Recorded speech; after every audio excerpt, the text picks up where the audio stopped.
welcome to the X22 Report. My name is Dave, and this is episode 276, and today's date is January 29th, 2014, and the title of this episode is, As the Fed Tapers, the U.S. Reports Syria Might Have Biological Weapons, and we're going to get into that a little later in this report. But let me just start off with welcoming those new subscribers on YouTube. If you have not visited the x22report.com site, come on over. I have a timeline called the Economic Collapse.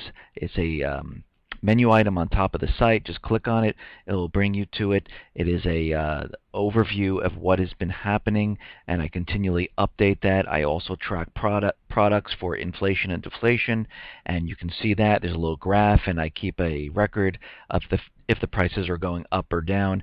And you can also, there are other tabs up on the site, but you can go to the people. That is a forum of like-minded people, and they're talking about the economic collapse and many other different issues that are going on around the world. And for those people who have donated, thank you very much. I do appreciate it.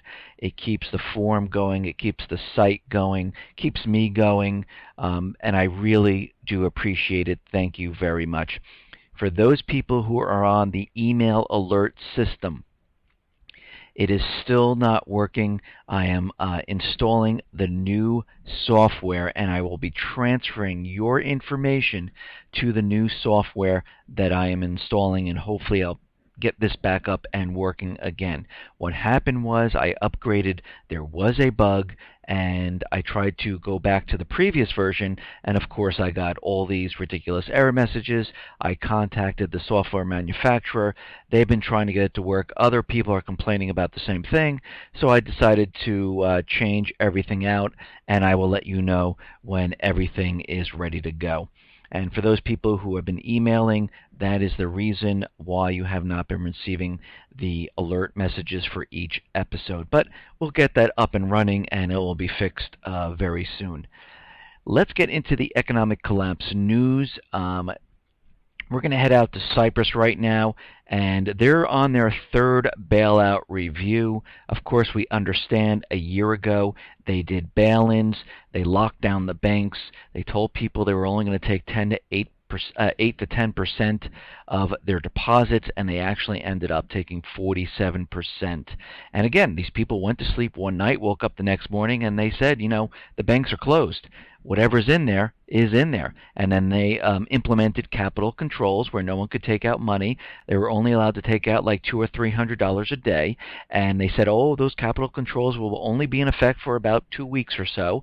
And 2 weeks, you know, came and gone, and they were still in effect. A month went by, 2 months went by, and here we are almost a year later, and the capital controls are still in effect. And right now, they did a bail-in and a bailout where they received loan money, and right now they're going through the next review. And the banks are struggling to cope with these bad loans in the economy, and the bad loans in Cyprus make up around 46% of all the loans. That is about 19 billion euros. And those loans are considered toxic, sour, whatever you want to call them, they're bad. And this is equivalent to about 120% of the gross domestic product in Cyprus. And again, the government, of course, is out there saying, listen, you know, we're going to very soon, we expect to lift most of the controls in the coming months.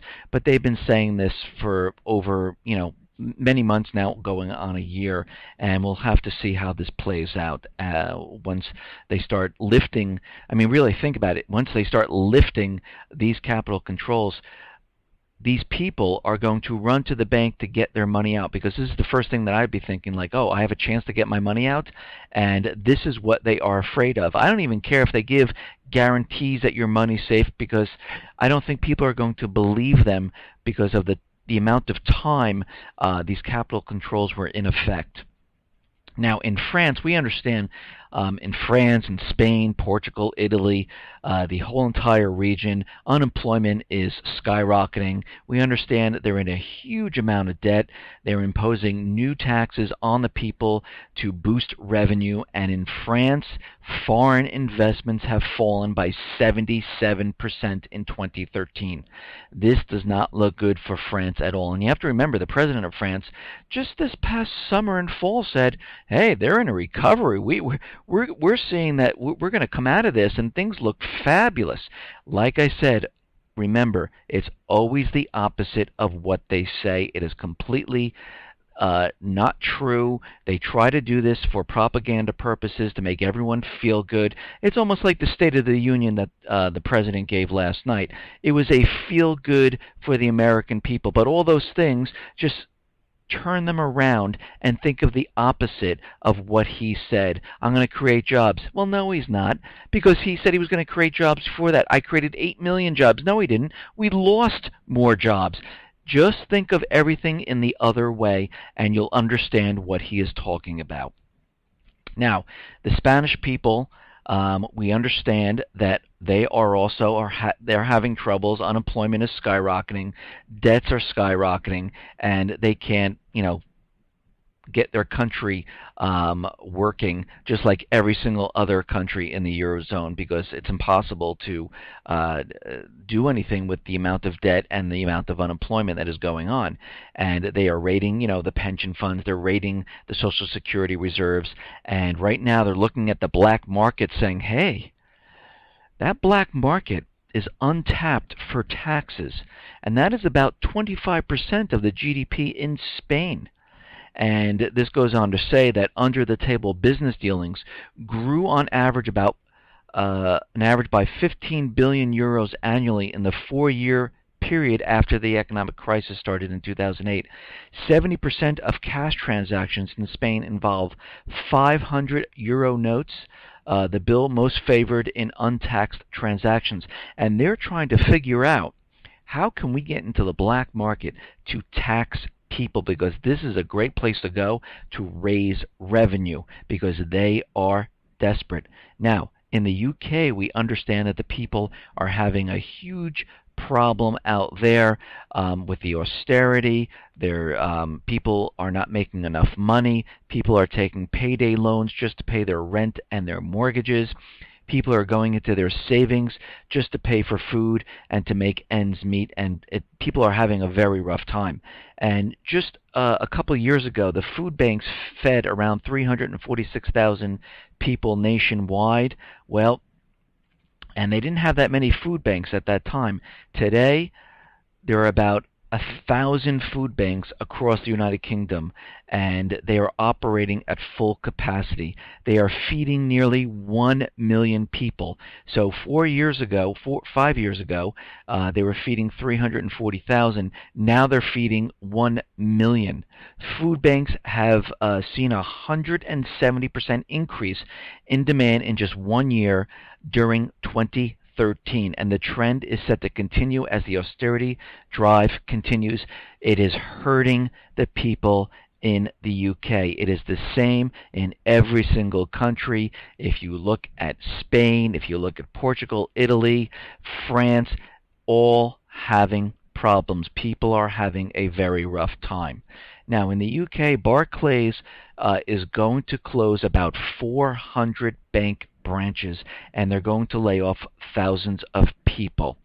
We just heard yesterday that I reported on Lloyd's Group was laying off around 1,000 people and more to come, and this is not going to end. This is going to increase as time goes on.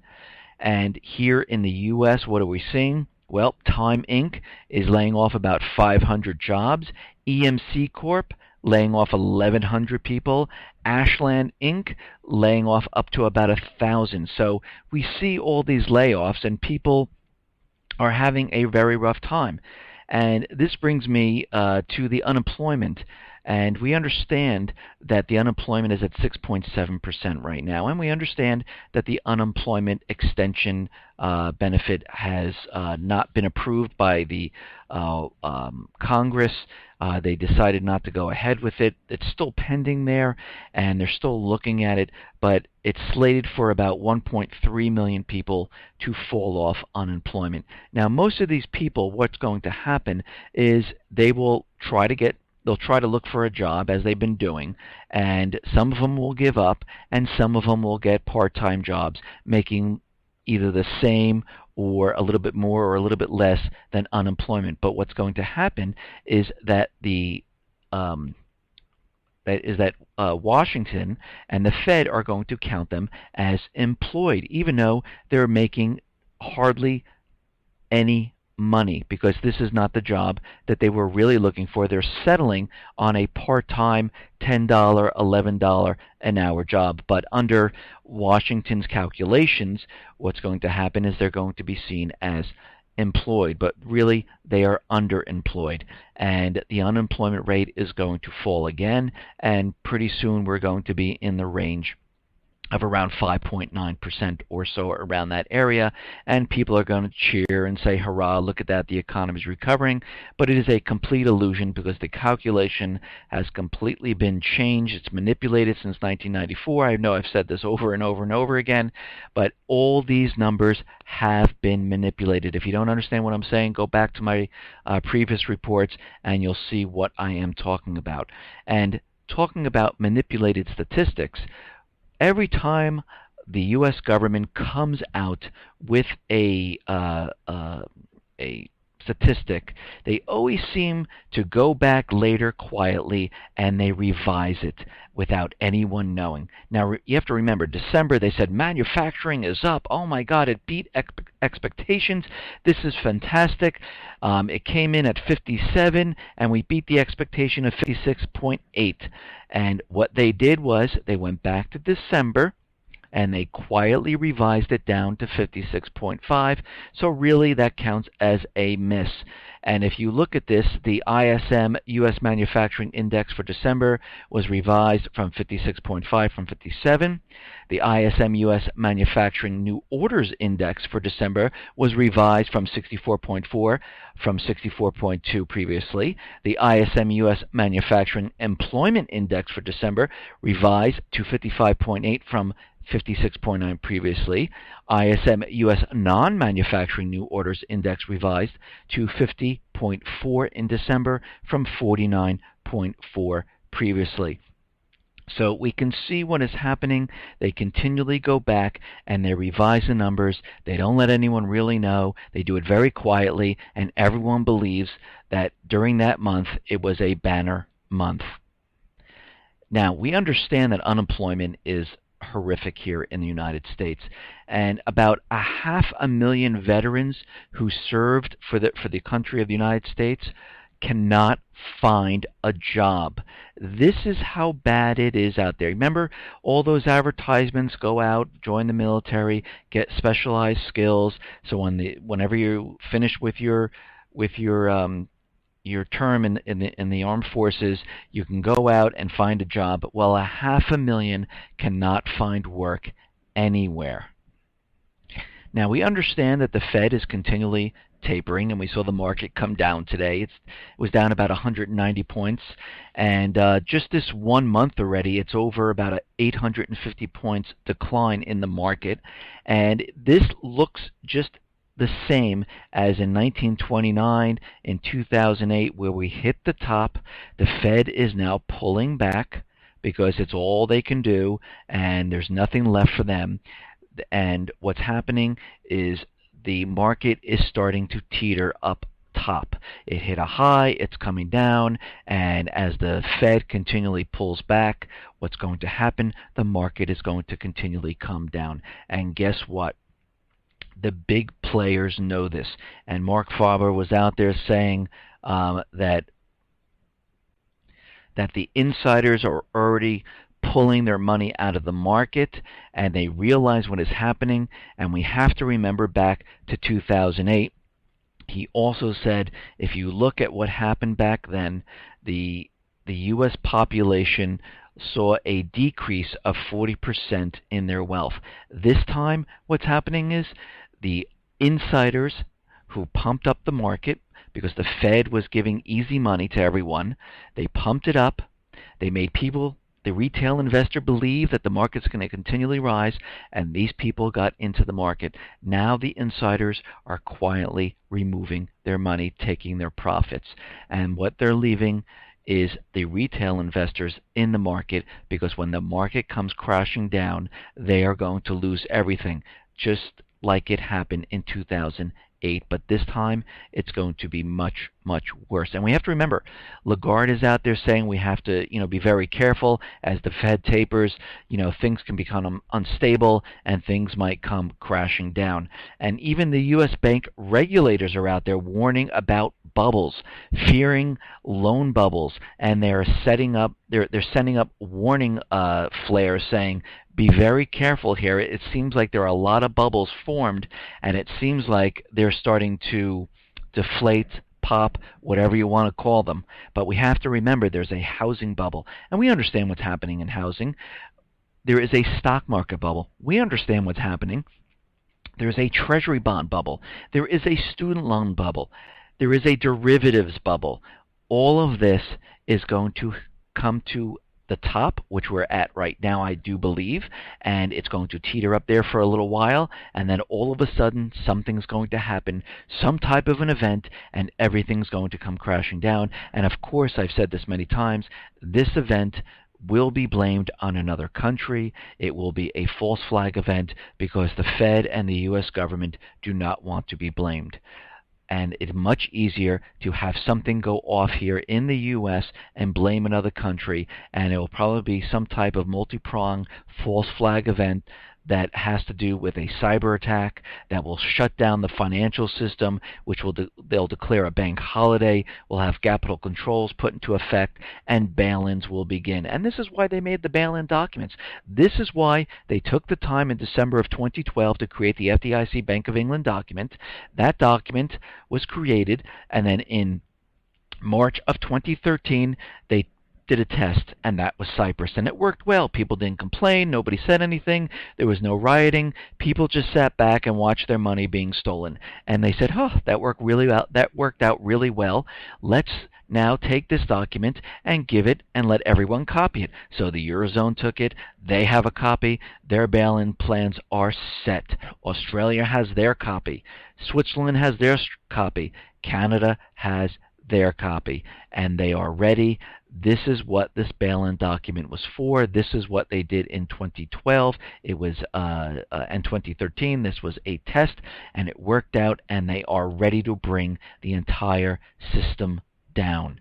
And this is what is happening right now because they realize they can't keep this going. There is going no place. All of it is a complete illusion. It has no basis in reality whatsoever. All calculations, inflation, GDP, unemployment are all manipulated, and they've manipulated it many, many times to fit the illusion. And if you listen to the president as he was going on the State of the Union, he went back and he told you that we're in a housing recovery, that our unemployment is low, we are recovering, and he continually went on and on about how great the economy is. But we know better. We know exactly what is going on.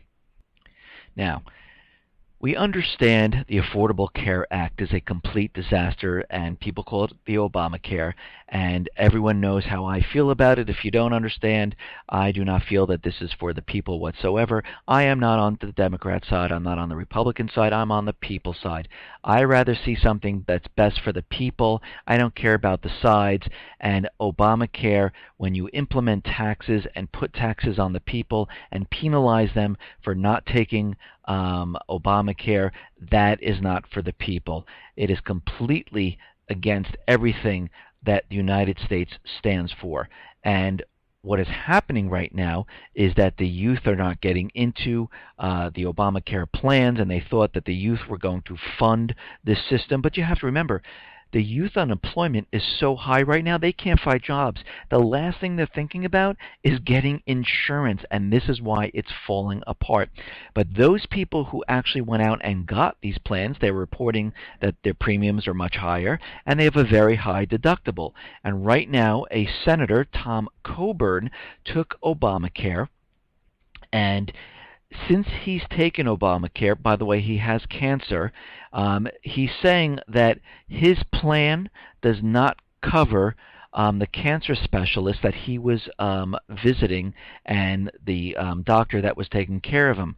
So he has to pay out of pocket to see that same doctor. Now he's lucky; he can afford to pay for this doctor out of his pocket. But what about the rest of America who can't take money out of their pocket to pay for their doctor? And we're seeing a lot of this because these plans that they are pushing have very high deductibles, where if you don't know what a deductible is, it's a certain amount of money that you have to pay out of pocket first, and then the insurance policy will then kick in. So if you have a $5,000 deductible, every time you go to the doctor, you pay out of your pocket first until you reach $5,000. Then insurance will pick up the rest. But you're still paying the premiums every single month. So you can go a whole year and pay out $4,000 for doctor visits, never reach your deductible, and you'll be paying $300 a month for your premiums. You've paid all of it out of pocket and received no benefit from the insurance policy.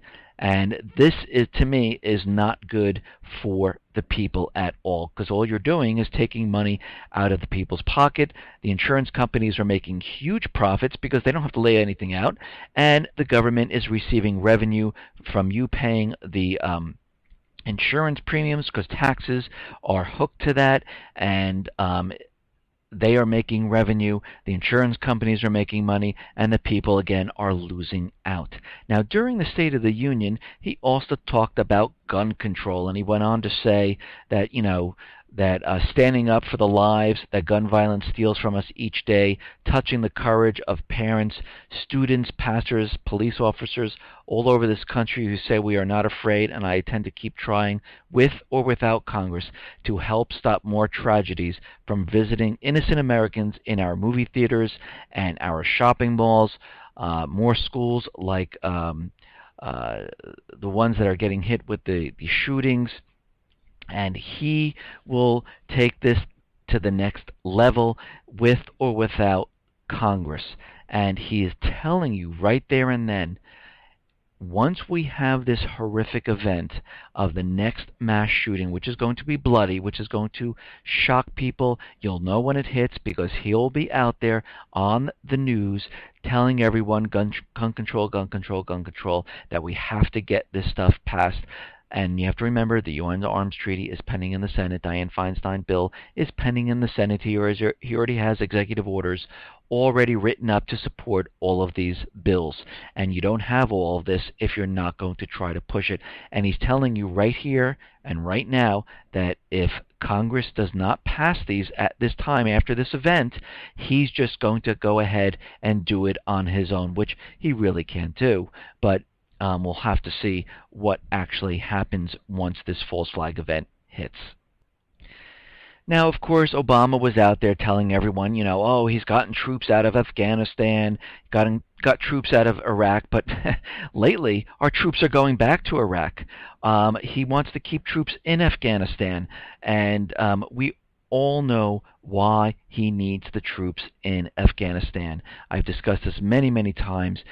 President Karzai will not sign the bilateral security deal because of the night raids into people's homes, and they need the U.S. government, the central bankers, need to keep Afghanistan because it's in a strategic location. It's right next to Iran. It bordered the states of Russia.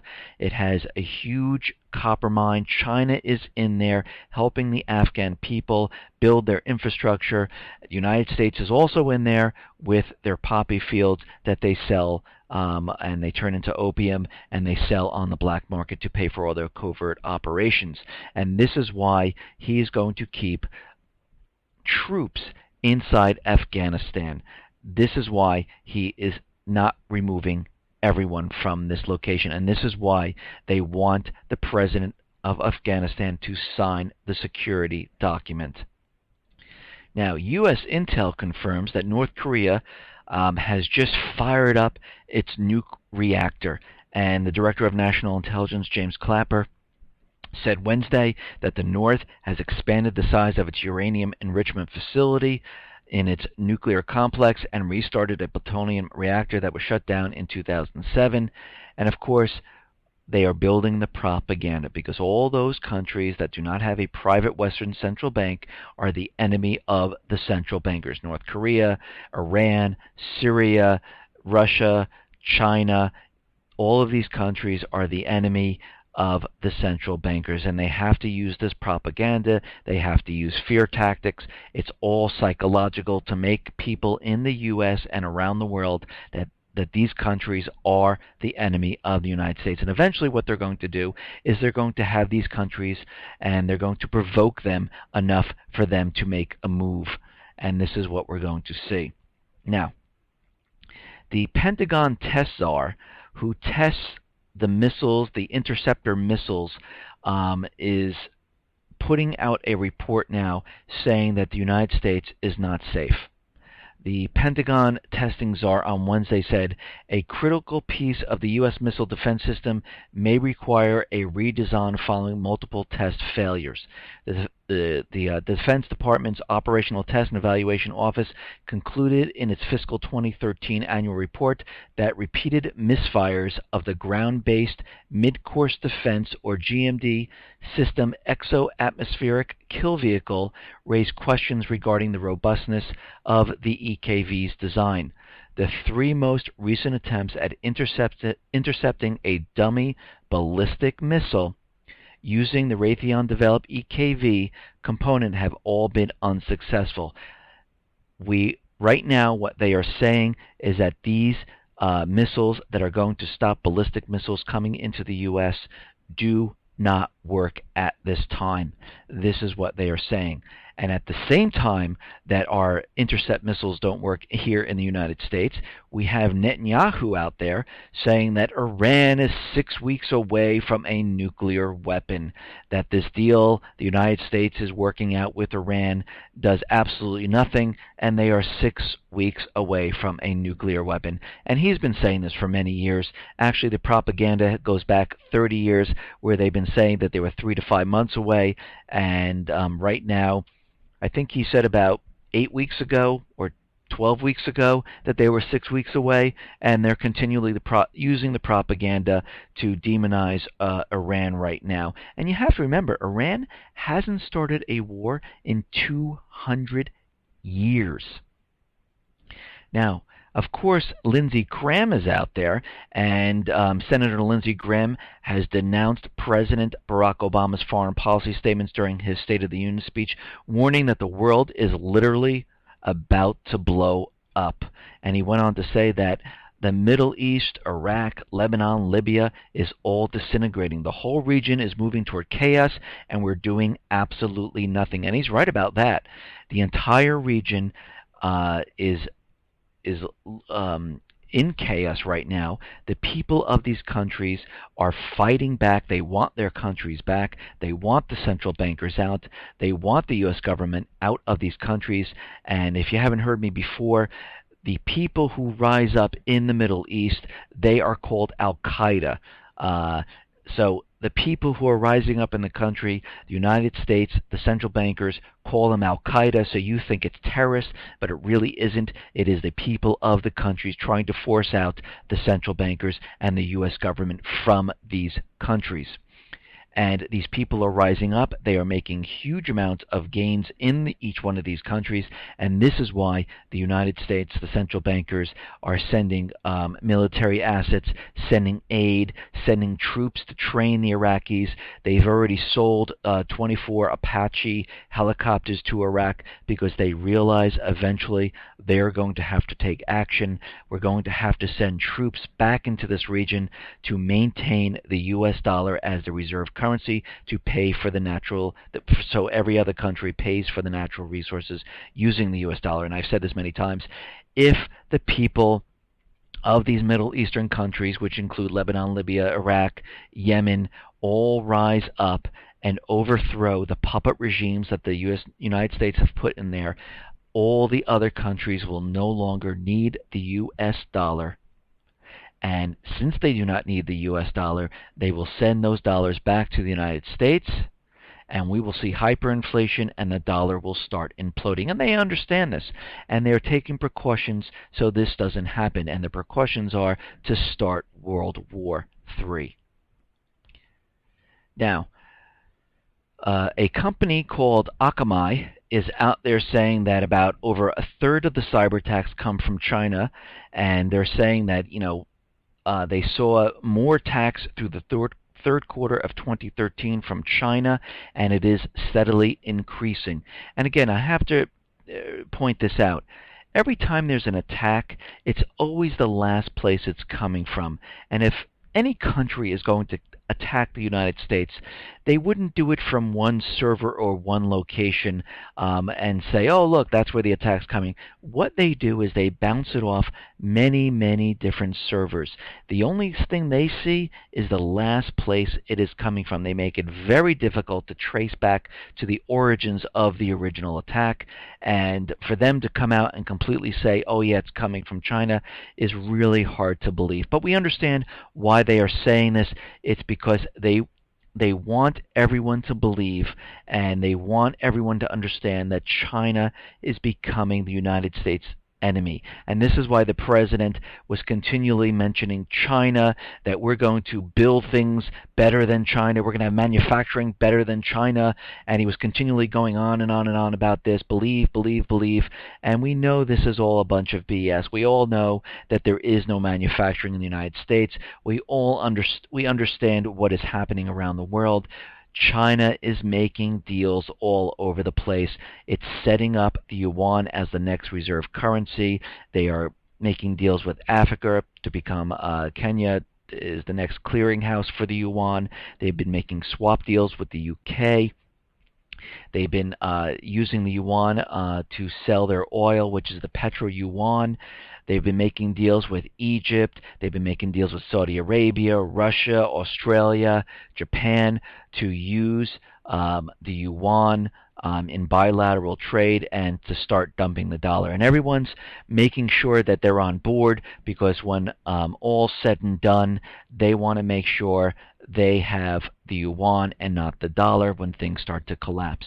But before that time occurs and that time happens, the central bankers will have World War III started, and we will be in war at that time. Now, we understand that the Sochi Olympics is going to start on February 7th, and we've had many, many terrorist alerts and many warnings. We have warships. The United States has warships out in the Black Sea, right by Sochi, ready to evacuate the people there. And a top U.S. counterterrorism official told the Senate panel Wednesday that he is very concerned that terrorists may strike soft targets on the outskirts of Sochi Winter Olympics. The biggest issue from my perspective, this is what this counterterrorism official is saying, is not the games themselves, the venues themselves. There is an extensive security at those locations, the sites of the events. The greater threat is to softer targets in the greater Sochi area, in the outskirts beyond Sochi, where there is a substantial potential for terrorist attacks. Now, we understand that the FBI is out there, and we know any attack that takes place, we understand this is done on purpose. This is a false flag. It is being used to scare the people that there are terrorists all around. And once the the terrorism happens out in Sochi, we can then say, oh my God, the terrorists might strike the United States, and they want all the American people afraid, scared, and running. And this is their plan. It's psychological, and they're trying to build this up. They've been building this up for years and years and years until the main event, the main false flag event does occur. Now, we understand that Syria, Iran, they still have the same goal. They want to get in there and remove the governments and put in the puppet governments and put all their natural resources on the U.S. dollar. This is their goal. Their plans might have changed because, certain things happen, but they regroup and they try again.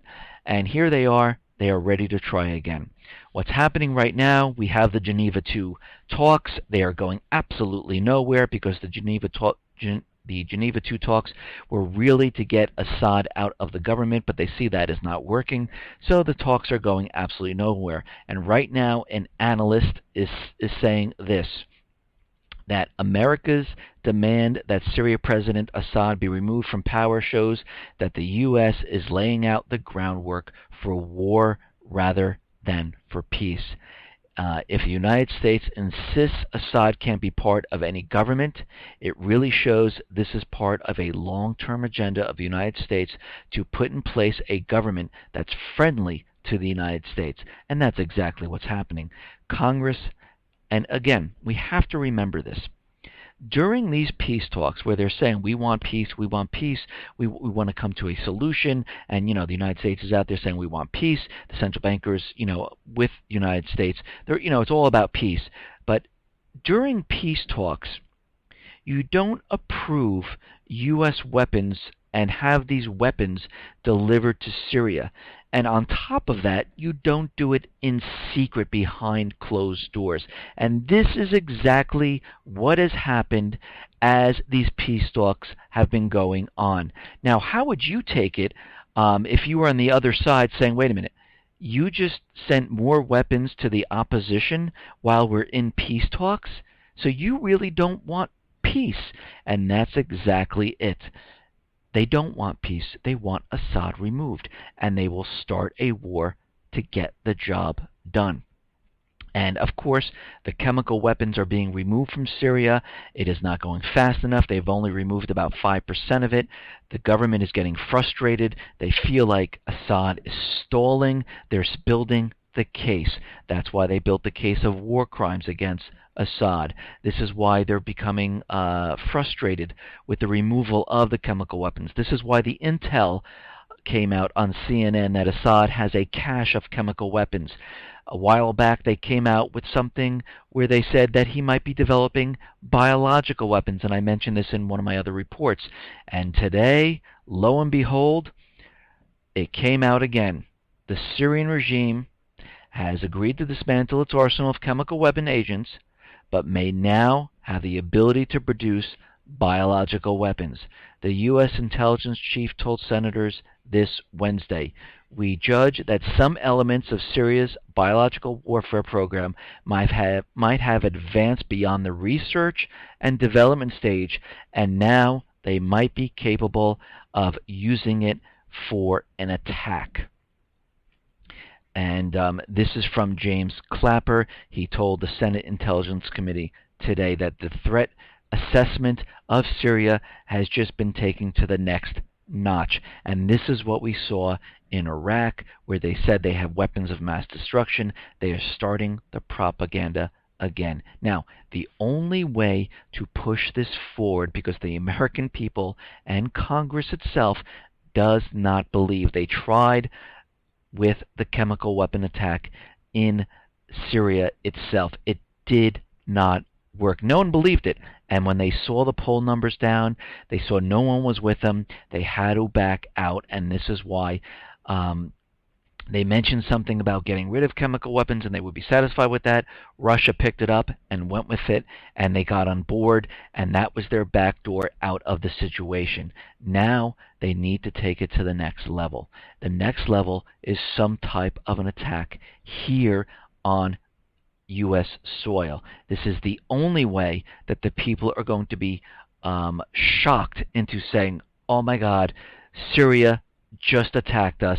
They used the biological, they used the chemical, they also did a cyber attack, because again, they've been building the case of the Syrian Electronic Army hitting the United States over and over again.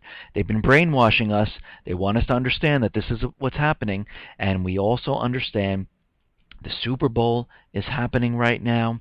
And all of this could happen all at the same time. Now, I'm not saying that they're going to use the Super Bowl and it's going to definitely happen there. We looked at many of the indicators that I pointed out in my last couple of reports, and these are things to wake us up and understand what is going on. That, you know, the FBI is there, DHS and FEMA have been training for a situation in the MetLife Stadium, and we have to realize the same thing occurred during the World Trade Center. FEMA was training for this already. They were already on the ground waiting, and all of a sudden the real event occurred.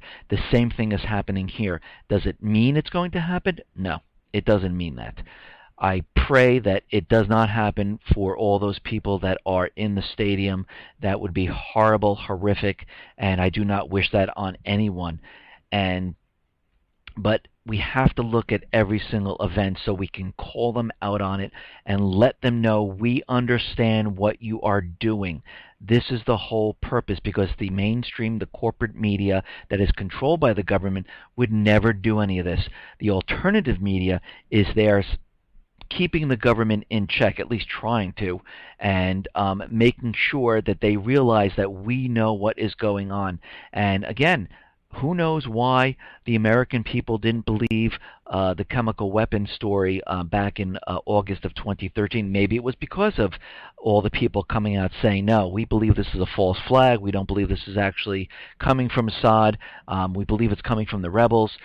You know, we don't know. But we have to keep doing this and telling them we know what you're up to.